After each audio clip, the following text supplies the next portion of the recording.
how to change preset location in CapCut. So in this video, I'll show you step by step. So after you open your project, let's say now I want to save this little boys, these small boys as a preset in my CapCut. So right click on the clip that you want to save as a preset. So go ahead and tap on this save preset button.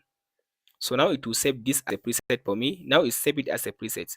So now if I want to change the location of this preset, all I have to do now, I'll tap on this menu at the top and then tap on this back to home page. So after you come to the home page, so here all you have to do now, make sure to realize the name of your project. So my project name is new queue. If it doesn't have name, just tap on this three dot and rename the project. So after you give it a name like this, YYYYU. So and now give it a new name. So now here is the name YYU. So all you have to do now minimize your CapCut. After you minimize the CapCut, all you have to do now go ahead and open up your C drive. After you open the C drive, go ahead and open the C drive again. Scroll to down and go to users and open up your user account. So in this option, go ahead and open this app data.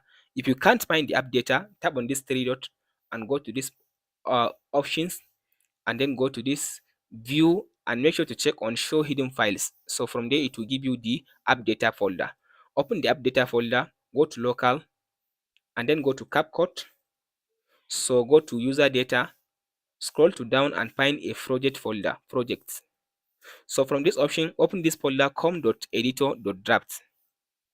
So from this option, go and find your project. So if you scroll to down, here is my project. I rename it YYU. So if you open the folder like this, so here as you can see now, if you scroll to down, you'll be able now to see the preset that you saved. So I'll just go ahead now and scroll to down and tap on this resources. So in this resources, I'll tap on this video or audio. So in this audio section, you'll be able now to see the audio that you save as a preset. So from there, you can just copy the audio and move it to somewhere that you want to add. So just go ahead now and tap on this option. So as you can see now, here is the audio. Here is the audio. So just go and find a folder called audio or music. So from there, you'll be able now to see all your audios inside your CapCut. So here is the audio. I'll just now go ahead and copy it and use it on other projects. And that's it, guys. Be sure to like and subscribe.